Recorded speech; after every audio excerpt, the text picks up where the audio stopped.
बिस्मिल्लाहिर्रहमानिर्रहीम। औज़ुबिल्लाहि मिनश्शैतानिर्रजीम। बिस्मिल्लाहिर्रहमानिर्रहीम। अल्हम्दुलिल्लाहि रब्बिल आलमीन खालिकिस समावाति वल अर्दीन रब्बना व रब्बुल मलाइकतिस सादिकीन सुम्मा अस्सलातु वस्सलामु अला रसूलिहिल मुसद्दद व महमूदिल अहमद सय्यदिना व मौलाना अबिल कासिम मुहम्मद शहीदुश शुहदा व सालिहीन व अला आलिहि तय्यबीन अत्ताहिरीन अल मासूमीन लानतुल्लाहि अला अअदाइहिम मलऊनीन। अम्मा बाद फ़क़द क़ालल्लाहु तबारका व तआला फ़ी किताबिहिल मजीद व हुवा अस्दक़ुस सादिक़ीन व क़ौलुहुल हक़। बिस्मिल्लाहिर्रहमानिर्रहीम। इन्नमा युरीदुल्लाहु लियुज़हिबा अन्कुम रिज्सा अहलल बैति व युतह्हिरकुम तत्हीरा। मेरे मोहतरम नाज़रीन गिरामी कदर, आपके सामने कुरान मजीद की एक नहायत मशहूर और मारूफ आय मजीदा को तिलावत करने का शर्फ हासिल किया। ये कुरान की वो सूरत है जिसमें खुदावंद मुतआल ने मुस्तफ़ा के घराने की शान बयान की है, मुस्तफ़ा के घराने का कसीदा पढ़ा है और अहले बैत अलैहिमुस्सलाम की शान में अल्लाह ने आयत नाज़िल की। वक्त इंतहाई मुख्तसर सा लूँगा आपका, क्योंकि आज दिल दुखी है, रंजीदा हैं हम, हमारे जहन को भी ज़ख्मी किया गया है, हमारी अकीदत को भी ठेस पहुँचाई गई है और मज़हब इस्लाम की बुनियादों के ऊपर एक दफ़ा फिर दुश्मन ने वार किया है। खुदावंद मुतआल ने अहले बैत अलैहिमुस्सलाम की शान को बयान करने के लिए कुरान मजीद में खुद को पेश किया और कहा कि मुझ खुदा का ये इरादा है। जो अरबी दान हो जानते हैं कि इन्नमा जो हसर का माना देता है, आम लोगों के लिए गुफ्तगू करना चाहता हूँ कि कुरान मजीद में जहाँ पे भी लफ्ज़ इन्नमा मिल के आ जाए, हसर का माना होता है और हसर का माना ये है कि खुदावंद मुतआल ने जिन अफराद को जिक्र कर दिया है इस लफ्ज़ के बाद, उन अफराद में से किसी और को इसमें दाखिल नहीं किया जा सकता और जो दाखिल अफराद हैं उनमें से किसी एक फ़र्द को इससे जुदा नहीं किया जा सकता। और तर्जमा अगर आप देखें, जो ज़ौक़े कुरान रखते हैं, कुरान की तफसीर और उसके मतालिब पर नज़र रखते हैं, तो उनके लिए काबिल गौर बात है कि खुदा ने खुद कहा है कि मुझ खुदा का ये इरादा है कि मैं अहले बैत से निजासत को दूर रखूंगा।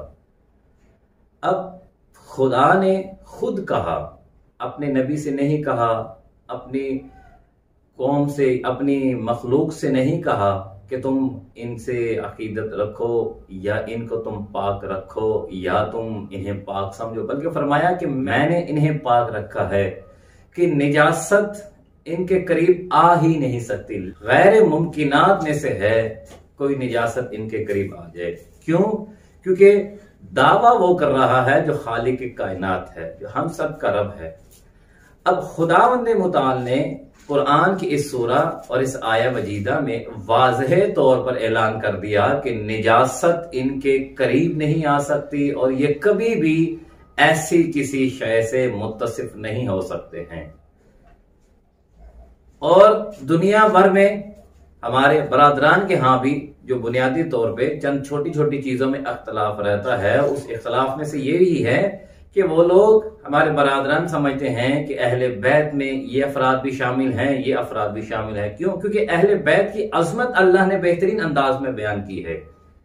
इतनी बेहतरीन अजमत, मंजिलत और फजीलत है अहले बैत अलैहिमुस्सलाम की कि इसमें दाखिल होने में इख्तलाफ है, लेकिन इनकी अजमत में किसी को इख्तलाफ नहीं है। कोई कह सकता हो कि अहले बैत का फर्द जो है इस शान का हकदार नहीं है, या अहले बैत की जिंदगी में या अहले बैत के किसी फर्द के किरदार में हमें ऐसा कोई पहलू नजर आता हो। दुनिया तो अपने बड़े बड़े अकीदतमंदों से, जिनसे उनका दिली लगाव है, जिनसे उनकी मोहब्बत है, जिनसे उनका उन्स है, उन लोगों को अहले बैत में दाखिल करना चाहती है। तो दुनिया तो कोशिश ये करती है कि हम किसी ना किसी तरह से अपने किसी बुजुर्ग, किसी बड़े या असहाब को अहले बैत के दायरा में दाखिल करें, क्यों? क्योंकि वो तहारत, अजमत, रिफत, बुलंदी, कमाल की इंतहा है। तो अगर खुदा ने ये मकाम अता किया है तो आज इंतहाई अफसोस के साथ मैं अपने तमाम उन बरादरान से मुखातब होकर गुफ्तगू करना चाह रहा हूं। अहले सुन्नत हमारी जान है, वो हमारे बाजू हैं, वो हमारी जान का हिस्सा हैं। उनके बगैर हमारा ये निजाम इस्लाम मुकम्मल नहीं होता है जब तक हम मिलके नहीं चलते हैं। लेकिन हर दफा क्या होता है कि जब भी हम एक सफ में खड़े होते हैं, आपने पिछले दिनों मुशाहिदा किया होगा कि हमारे बरादरान हम एक ही महफिलों में जाते हैं, हम मिलके बैठते हैं। जो बुनियादी इख्तिलाफ है वो हर कौम में होते हैं, लेकिन इसका मतलब ये नहीं है कि हम एक दूसरे पर नाउज़ बिल्ला एक तो मसलक का नाम इस्तेमाल करें। जो आपने ये वीडियो सुनी है, एक अब्दुर्रहमान सल्फी के नाम से एक मलाउन इंसान जो है उसने वीडियो बनाई है। हम जानते हैं कि उसका ये शख्सी फेल नहीं है, बल्कि कुछ कुव्वतें ऐसी हैं जो चाहती हैं कि पाकिस्तान में इस्तेहकाम बाकी ना रहे। पाकिस्तान में ये जो भाईचारे की और हमदर्दी की और इत्तेहाद की फजा जो आहिस्ता आहिस्ता मजबूत होती चली जा रही है, दुश्मन को यह पसंद नहीं है और वो चाहता है कि हम हमेशा बिखरे ही रहें, हमें इत्तेहाद पैदा ना हो। क्योंकि दुश्मन देख चुका है कि जहां भी गया है तो हमारा इत्तेहाद उसके मुंह पे तमाचे की सूरत में लगता है और उसके अरबा डॉलर के प्लान जो हैं वो खत्म हो जाते हैं। फलस्तीन में देखिए, अभी जो ताजा मामला थे, दूर की बात नहीं करता मैं, फलस्तीन में देख लीजिए, अहले सुन्नत और अहले तशी मिलकर दुश्मन का मुकाबला कर रहे थे। फलस्तीन में सारे अहले तशी थोड़ी हैं, अहले सुन्नत की अक्सरियत है, लेकिन वहां पे ईरान भी साथ मिलकर ताउन कर रहा था, तुर्की का भी कहां जिस हद तक ताउन नजर आया है, और उस फोर्स में हम सारे जमा थे। अब पाकिस्तान क्योंकि दुनिया का एक अहम तरीन मुल्क है, यहां इस्लाम के नाम पे लोग मर मिटने के लिए तैयार हो जाते हैं और दुश्मन की सारी नजरें हमारे मुल्क अजीज पे होती हैं, तो लिहाजा वो नए नए तरीके इस्तेमाल करता रहता है। और इस दफा तो इंतहा की गई है, पाकिस्तान के कवानीन में यह कानून बनाया गया है कि अहले बैत अलैहिमुस्सलाम असहाबा कराम के खिलाफ अगर कोई गुफ्तगू करेगा, बाकायदा उसके लिए कानून बंदी की गई है। लेकिन क्या होता है, एक शख्स इतनी जुर्रत के साथ और इस कदर बेहुदा कलमात, नाउज़ुबिल्लाह, जो हम किसी दुश्मन के मुकाबले में भी नहीं इस्तेमाल कर सकते, चाहे वो बातिल है, चाहे वो नाहक है, लेकिन ऐसी गुफ्तगू, ऐसा लहजा, लेकिन इसे नशर कर दिया गया है, हर आदमी तक पहुंचा दिया गया है और अभी तक अदारों ने इस पे कोई काम नहीं किया है। तो हम सब अहले तशी हो, अहले सुन्नत हो, बरेलवी हो, हनफी हो, मालिकी हो, अहले बैत में किसी का इख्तलाफ नहीं है। रसूल के बेटे के साथ, रसूल की औलाद के साथ एक तो करबला में जुल्म किए गए थे, अब उसके बाद उस यजीद की नस्ल में से कुछ उसके बचे हुए खून के नजस कतरे जो हैं अपना वजूद बात बात जाहिर कर रहे हैं। लेकिन यह फर्द वाहिद का काम नहीं है, याद रखिएगा। दुश्मन चाहता है, आगे मुहर्रमुल हराम आ रहा है, पिछले साल भी ऐसा हुआ था, कोशिश की गई थी कि ऐसा माहौल बना दिया जाए कि एक तरफ शियों को बुरा कहा जाए, दूसरी तरफ अहले सुन्नत को बुरा कहा जाए, वो इन्हें बुरा कहें, ये इन्हें बुरा कहें और तफरकाबाजी की हवा चल पड़े, और जो हमारे इबादती अमूर हैं उनको हम लड़ाई झगड़े की सूरत में बदल दें। तो लिहाजा अब हमें इन चीजों पे गौर करना है, हमें दुश्मन की साजिश को समझना है, हमें अपने वतन अजीज की खुद हिफाजत करनी है। हम अगर इन लोगों की इन बातों के पीछे चल पड़े तो हमारा इत्तेहाद पारा पारा हो जाएगा, जिसके लिए हमारे तमाम उलमाए कराम, आपके मुफ्तियाने कराम सब कहते हैं कि हम एक दूसरे की जान हैं। इमाम खुमैनी का जुमला नकल करता हूं, फरमाया कि जो शिया और सुन्नी में फसाद पैदा करता है, ना वो सुन्नी है ना वो शिया है, वो दुश्मन है। तो लिहाजा अब हमें समझना है कि अब मुहर्रम के करीब ही आके ये शोशा क्यों छोड़ दिया गया है। और फिर देखिए, अगर कोई मजलिस में या अगर कोई मुफ्ती जो है किसी प्रोग्राम में ऐसी गुफ्तगू कर दे तो उसे फौरन गिरफ्तार कर लिया जाता है। लेकिन ये अजीब बात है, एक आदमी है वो उसे नशर कर देता है, नशर करने के बाद इसी माशरे में रहता है और लोग उसके चंद जो कि डॉलरों के ऊपर पलते हैं, कि जिनके मकासिद डॉलर है, ना दीन है, ना इस्लाम है, ना मुल्क अजीज है, वो लोग उनके दफा में निकल आते हैं और उनके लिए पनाहगाहें तलाश करते हैं, उनको बैरून मुल्क भेजने के लिए वसाइल मुहैया कर रहे हैं। तो फिर हमें समझना है कि ऐसे अमूर में जो उनका मामून है वो भी इसी ही जुज का हिस्सा है, वही इस काम का करने वाला है और उसका मामून है। और जिस कदर बेहुदा अल्फाज इस्तेमाल किए गए हैं, मैं ना बयान कर सकता हूं, मेरी जबान कट जाए अगर मैं ऐसे जुमले अपनी जबान पे लेके आऊं। हमारे दिल शकिस्ता है, हम गमजदा है कि हमारे सीनों को छल्ली कर दिया गया है ऐसे कलमात के साथ, लेकिन अदारे अभी तक खामोश नजर आ रहे हैं। ये जो कानून बनाए जाते हैं किस लिए बनाए जाते हैं? किसी मखसूस तबके के लिए है, किसी मखसूस अफराद के लिए है, या वतन अजीज के लिए है, या दीन इस्लाम के लिए कानून बनाए जाते हैं? ये जो हम हर रोज सहाबा सहाबा का नारा लगाते हैं, हम सहाबा की जूतियों के खाब को सर पे सजाते हैं, हमारे सर का ताज है सहाबा कराम। आप पढ़ के देखिए सहाबा की किस तरह से हम तारीफ करते हैं। लेकिन क्या अहले बैत सहाबी रसूल नहीं है? क्या अली की औलाद सहाबी रसूल नहीं है? क्या मौला अली सहाबी रसूल नहीं है? आज उन्हीं की औलाद के साथ वही काम किया जा रहा है जो एक शाम के दौर में किया जाता था। वही गालियां, वही लहजे, वही अंदाज, वही मजाज अपना के दोबारा हमें जख्मी भी किया जा रहा है। और असल हदफ यह है कि पाकिस्तान की सलामती को खतरे में डाला जाए। इस पे हमें होश के नाखुन लेने हैं। ऐसे अफराद जो ऐसा काम अंजाम देते हैं फिलफौर इन्हें गिरफ्तार किया जाए और इनके ऊपर वो जितनी शिकें आपने कानून की बनाई हैं उन पे अमल किया जाए और दुनिया को बताया जाए कि पाकिस्तान कोई लावारिस मुल्क नहीं है। यहां पे हमारी एक बेहतरीन आर्मी है, हमारे पास अदालत का बेहतरीन निजाम है, हमारे पास शरीयत का बेहतरीन निजाम है और हम पढ़े लिखे लोग हैं। यही सिलसिला ना हो कि जैसे फ्रांस में कार्टून बनते थे, यहां पे हम अपनी अमलाक दिला रहे होते थे, हम अपने मुल्क के अजीज की चीजों को नुकसान पहुंचा रहे होते थे। अब वो फितना परवर शख्स तो अगर हुकूमत ने अभी तक उस पर एक्शन नहीं लिया वो तो भाग जाएगा। फिर क्या होगा? यहां से हमारी रैलियां, वहां से उधर की रैलियां, और क्या होगा? मुल्क की हमारी अमारत को जलाया जाएगा, मुल्क के खजाने को नुकसान पहुंचाया जाएगा। इसमें किसका फायदा होगा?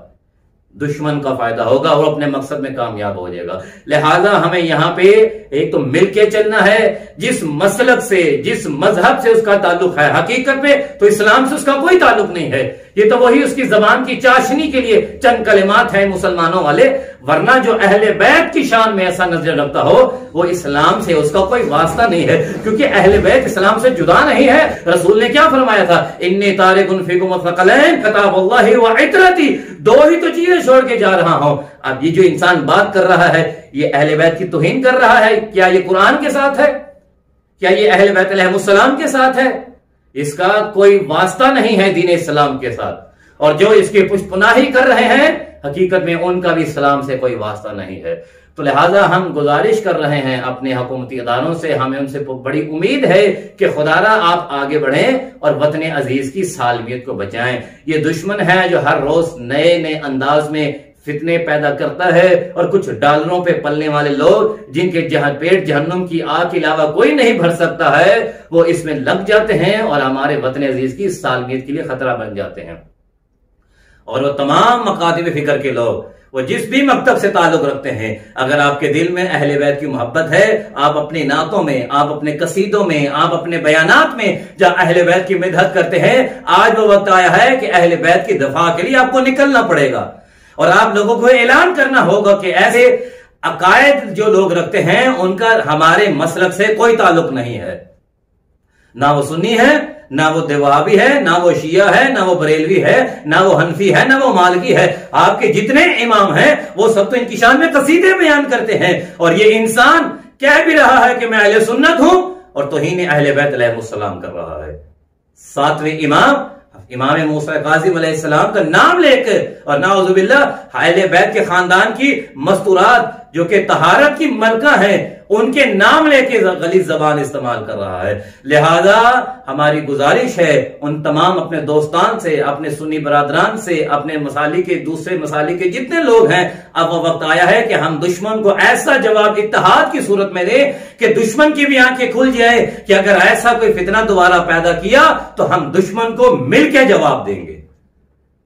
और ये ना वो समझे कि हम कमजोर लोग हैं, हम एक हैं। शिया और सुन्नी एक मुट्ठी की मानद हैं। हम एक दूसरे के घरों में जाते हैं, हम महफिलों में जाते हैं, वो मजालिस में आते हैं, हम उनके बयानात में जाते हैं और हम वहदत की मिसाल हैं इस वक्त जो दुश्मन को बर्दाश्त नहीं हो रही।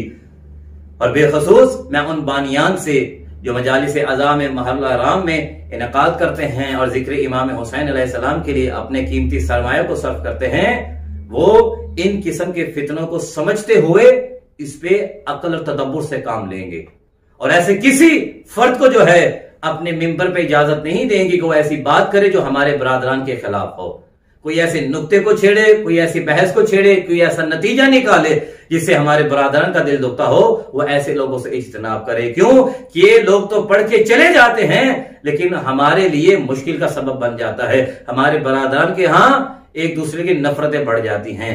हमने मोहब्बतें फैलानी है, क्योंकि दुश्मन की तो कोशिश हर वक्त ये रहेगी, क्योंकि दुश्मन जान चुका है कि वाहिद मुल्क पाकिस्तान है जो कि दुश्मन के मुकाबले में इस टाइम खड़ा हुआ है। और हमारे वजीर आजम जिस तरह से बयान दे रहे हैं, दुश्मन को ये बयान भी चुकते हैं, उनके अहदाफ के खिलाफ हैं उनके ये मकासद।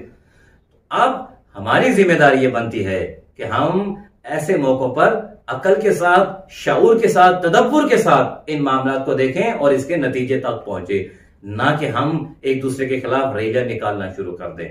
एहतजाज करें, एहतजाज रिकॉर्ड करवाएं, क्योंकि बाज़ औक़ात हुकूमतें गहरी नींद सो जाती हैं, क्योंकि मामला यह है कि सियासत और मजहब को अब दो हिस्सों में तकसीम कर दिया गया है। जो सियासत में चला जाता है वो कहता है मेरा मजहब से ताल्लुक नहीं है, जो मजहब में आ जाता है वो कहता है मैं सियासत से बचना चाहता हूं। हकीकत में ये जो भी थे एक जगह थे, लेकिन आज हमें इन लोगों को बेदार करने के लिए अपनी कुव्वत का इजहार करवाना होगा और बताना होगा कि हमें ये चीजें दुख देती हैं, हमें इससे अकीदे को ठेस पहुंचती है, हमारे दिलों को जख्मी किया गया है, हमें मजरूह किया गया है ऐसी वजह से। और ऐसे लोगों को इबरत का निशाना बनाया जाए और उन्हें बताया जाए कि आइंदा कोई ऐसी गुस्ताखी ना करे। ये सिलसिला ऐसे चलता रहेगा। कोई कार्टून बना के तौहीन कर देता है, कोई फिल्म बना के तौहीन कर देता है, कोई तकरीर करके तौहीन कर देता है, और अगर हम इसके बदले में कोई मुनासिब और मुनज़्ज़म इंतजाम नहीं करेंगे तो दुश्मन ये काम करता रहेगा। मैं फिर इल्तमास कर रहा हूं अपने तमाम हुकूमती अदारों से, अपनी एजेंसियों से, अपने हुकूमती दफातर के जो ओहदेदार हैं जो इन मामलात को देखते हैं, आपसे हमारी गुजारिश है कि इस मामले को देखें और वतने अजीज की खातिर, वतने अजीज की सलामती की खातिर ऐसे इकदाम करने वाले लोगों का सुराग लगाएं और इन्हें पकड़ें और उनका ये रास्ता बंद करें। अस्सलाम वालेकुम वरहमतुल्लाह।